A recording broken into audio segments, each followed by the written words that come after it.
Eso hablábamos en un programa anterior del problema de la negritud y ese tipo de cosas. Yo recuerdo de niño también que jugábamos chumicos.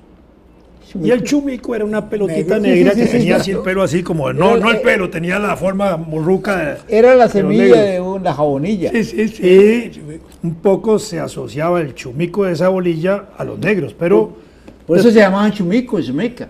Pero es por Jamaica, porque los negros que vinieron... Negro chumeca. No, nosotros tuvimos migraciones de negros en la época de la colonia, 1650, que los introdujeron a Costa Rica para trabajar ahí en el cacao. Primero los trajeron de Panamá Atlántico, y después los cambiaron. Y después vinieron de Panamá. Jamaica, sí. Pero los de Panamá eran muy caros. Eran carísimos, porque era mano de obra de canal. Sí, y eso creaba un problema en las haciendas cafetaleras, porque empezaban a irse trabajadores a trabajar a la ferrocarril.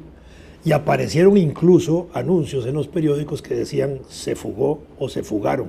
Sí. Y daban nombres y daban recompensa por la gente que se iba. Entonces eso es muy interesante, exactamente, eso es muy interesante porque de alguna manera nos dice que esos blancos hacendados de Costa Rica eran esclavistas. Pero pensando que podían no ser esclavistas es también porque en esa época existía el delito de deuda. Entonces si yo, patrono, le daba plata a un trabajador prestada y no me la pagaba, lo podía meter a la cárcel. Entonces seguramente los perseguían también por eso. Pero si le pagaban con boletas. Bueno, además. Entonces empiezan a cambiar los negros traídos de Panamá cuando suspenden la construcción del canal y empiezan a traer de Jamaica, que eran más baratos. Y de ahí viene el Jamaica y el chumeico, ¿verdad? Que es más o menos la expresión, sí, claro. Ahora, la mitología costarricense... Negro chumeco, decía.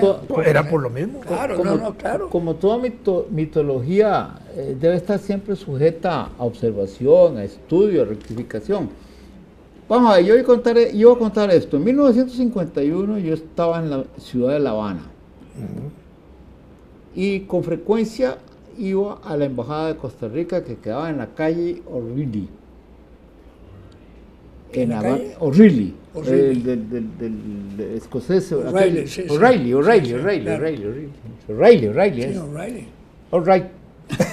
Entonces, que yo iba mucho a Cuba. Y entonces yo una vez entré y me encontré en la sala de recibo unos folletitos turísticos, unos panfletitos turísticos de Costa Rica, muy bonitos. Y mientras esperaba que me atendieran ahí, me pongo a leer uno. Y me encontré con esta curiosidad, eran impresos en Costa Rica por el Internacional. No sé si, pero impresos en Costa Rica. Y entonces se destacaban las virtudes de varios sitios turísticos y de los hoteles. Y cuando se llega al pedacito publicitario del hotel Costa Rica, vienen todas las habitaciones, la clase, el lugar, toda la cosa. En este hotel no se permite en el servicio personas de color. Costa Rica. Y claro, la mitología hipócrita de la época decía que en Costa Rica no había racismo, pero ahí estaba escrito. Lástima que yo no guardé un ejemplar. No, pero habían prohibiciones migratorias de movimiento de grupos extranjeros. Todavía en la ley migratoria de 1941 del gran reformador social de Costa Rica se prohíbe el libre tránsito por el territorio nacional de negros, culis, chinos, árabes y 16 grupos en total. Era la época de la Segunda Guerra Mundial. Sí. Todavía habían restricciones, pero podían moverse con cierta libertad, pero sí habían restricciones, ¿verdad? En el año 66, hace muy poquito, 66, prohibieron los chinos. En el año 66, yo tenía 20 años y andábamos ahí metidos en Limón haciendo una trocha para provocar una invasión de tierras, ¿verdad? No era para llenar de tierra, era para meter San Juan. Para meter gente en una comunidad ahí cerca de la propia ciudad de Limón, que hoy está envuelta ya en un barrio. Cuando nosotros estuvimos ahí, que estuvimos como 2 o 3 meses, un grupo de jóvenes, yo vi racismo negro. Es decir, claro. contra los blancos. Ahí lo sufrimos. Y nosotros éramos muchachos de la ciudad que estábamos ahí más bien tratando de ayudar a poblar eso un poco. Claro. Y sin embargo tuvimos expresiones de racismo importantes. Es que Oíme, en el racismo es blanco y es negro. En 1900,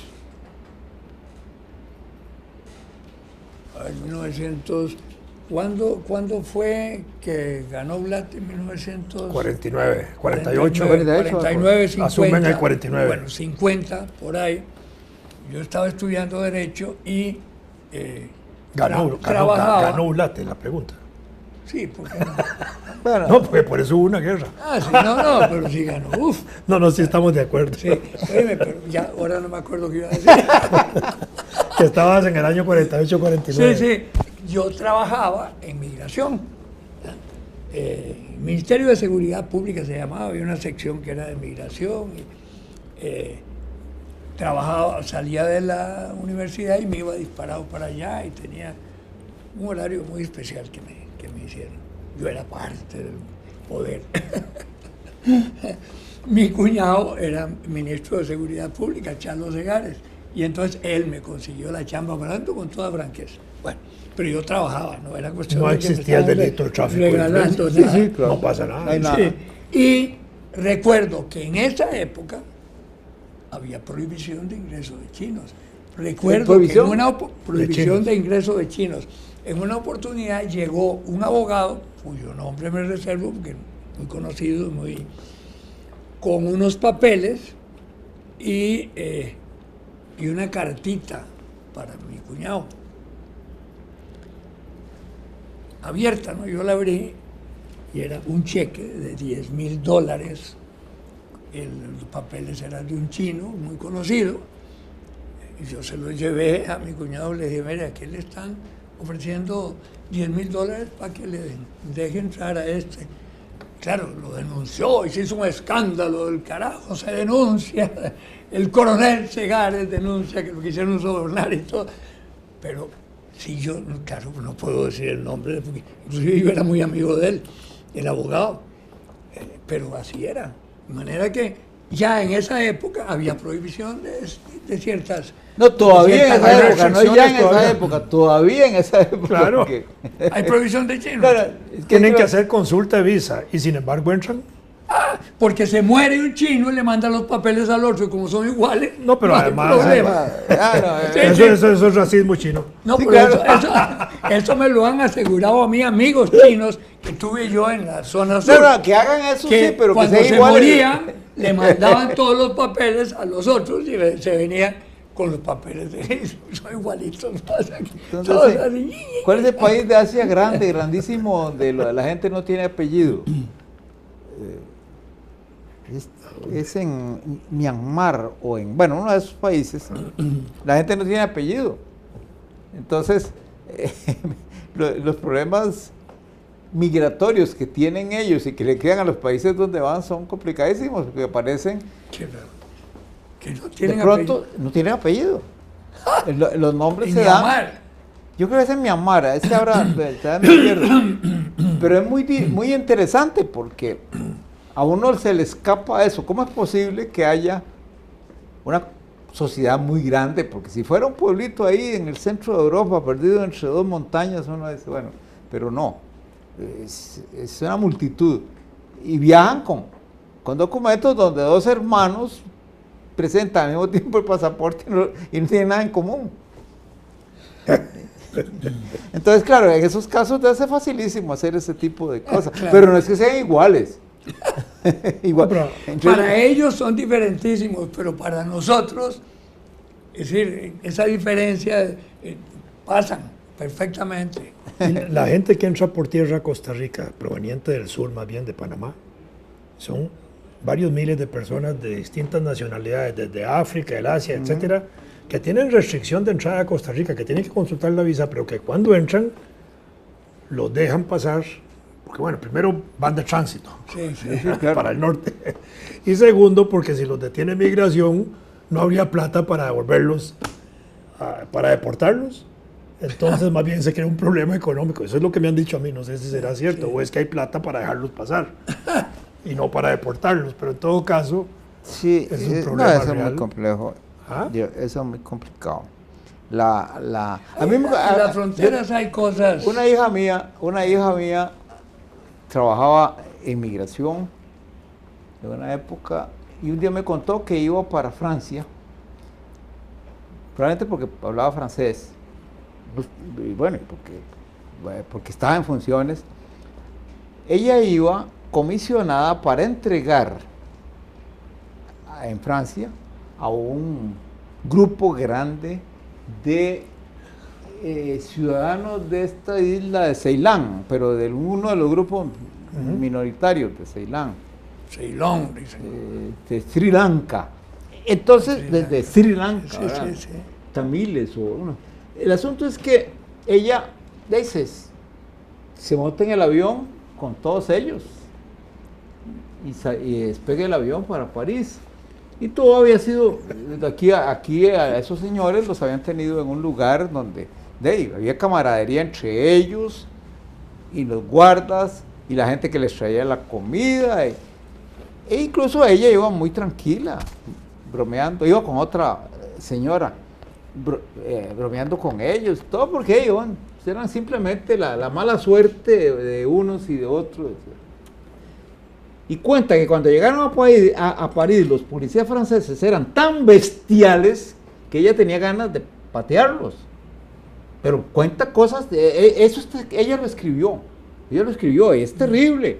Esos franchutes, ¿verdad? Acostumbrados en África Sí, claro. a patear negros, como lo han hecho siempre. Claro. Entonces, y es que ese es el problema. Dice uno, bueno, ahora, si un día cae un francés en manos de una tribu africana que recuerda comen. lo que hicieron ellos, lo parten en pedacitos y se lo tiran a los peces. ¿Qué quieren que hagan? Ese es el problema. En este momento, actualmente, hoy, hay problemas de esa naturaleza en Europa. Sí, claro. Todos estos muertos masivos que ha habido en el Sí, sí, Mediterráneo, sí, todo sí, eso es una muestra, digamos, de ese racismo que se está desarrollando Sí, otra sí, vez sí, en tremendo, Europa, tremendo. que está otra vez en Alemania, que está otra vez en Francia, Claro. que está otra vez en los países mediterráneos, que están viendo a ver cómo evitan que haya Es un curioso, proceso migratorio. yo no sé, yo creo que vos una vez lo dijimos y si coincidiste conmigo, que París como ciudad es muy bonita, pero los franchutes son una peste, ¿no? Los parisinos son... Bueno, chica, una peste, pero de veras, ¿cómo yo no sé cómo descubren que no sos... Bueno, claro, conmigo no hay problema para saber cómo descubren. Bueno, pero no, pero No, pero eso bueno, es cuando cierto. yo vivía en Nueva York, les voy a contar esto. Un amigo mío y mi hermana me dijo, yo tenía el pelo negro, afeitate el bigote. ¿Y por qué? Porque esos son solo los latinos y aquí me afeité el bigote y pasaba por gringo o por europeo, ¿verdad? Porque no tenía nada. Pero así era, y eso es muy reciente. Una vez que viajaba yo iba para Francia exactamente, iba con un colega ahí de la corte, un muy alto funcionario que había estudiado en Francia. Y en eso había una muchacha ahí joven, llore que llore la bandida muchacha. En Francia. No, en el avión, una francesa, ¿verdad?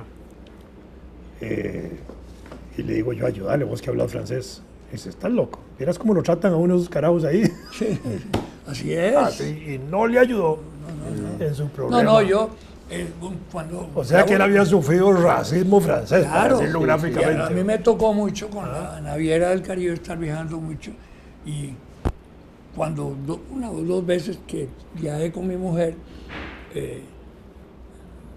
fuimos a Londres y ella quería ir a París y le dije, ¿pero por qué usted no quiere?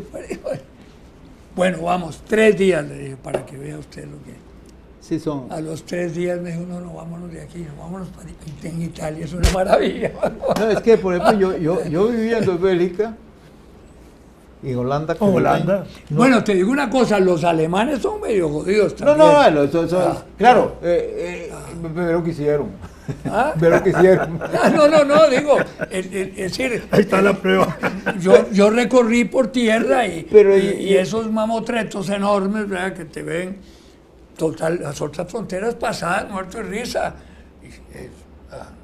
alto, y empiezan y abran, y bueno, ¿Qué te parece que...? Y son muy indiferentes. Una vez tuve que ir yo a ver a don Adrián Chaverri. Yo estaba en Bélgica y había un asunto académico que yo quería... No son como los franceses, por eso son, perdonen la expresión.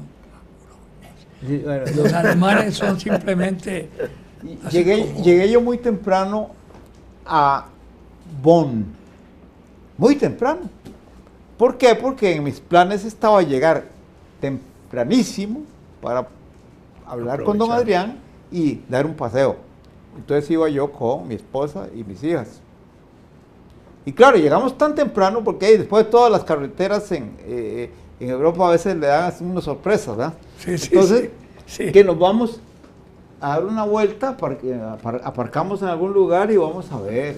Pues había una calle que era solo peatonal, corta, llena de establecimientos con ventas raras, y había uno donde había unas confituras que nos llamaron mucho la atención, y entonces nos acercamos a ver, pero por la forma de la arquitectura del establecimiento, nos metíamos un poco, y estábamos en eso cuando oímos ruido, y se aparecen por los dos extremos de la calle dos alemanes mayores y se saludaron con el saludo nazi, porque yo suponía que no había nadie.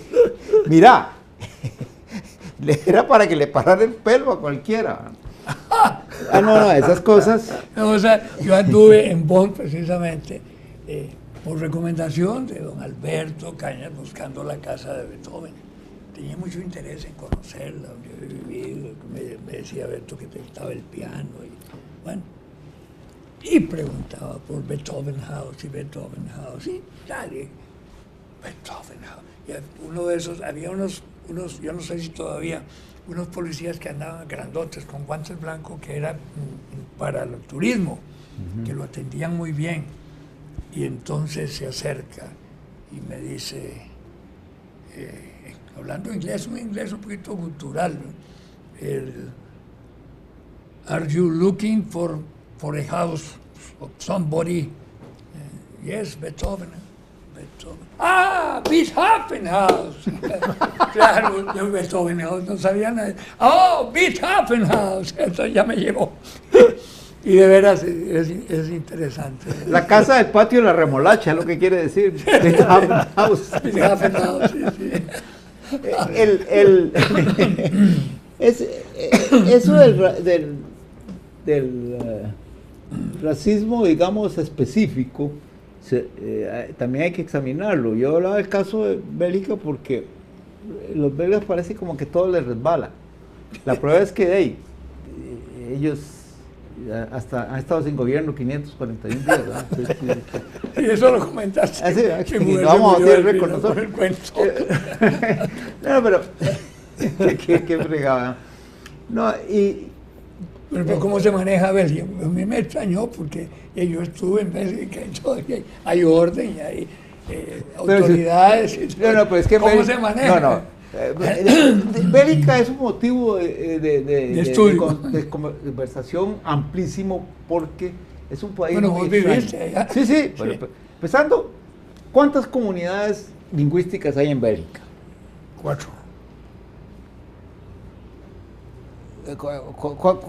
No sé. Bueno, es que todo el mundo conoce la comunidad lingüística francófona, sí, la comunidad lingüística flamenca, sí. Pero resulta que está de por medio la comunidad lingüística alemana, que incluso tiene su presidente ahora y todo, en serio. Y mide nada más que 800 kilómetros cuadrados, 850. Y una comunidad lingüística que es la Valonia, que supuestamente habla francés, pero resulta que el valón es una lengua diferente.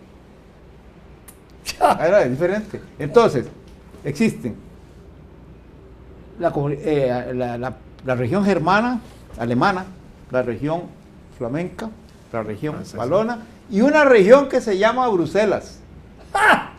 Es una federación.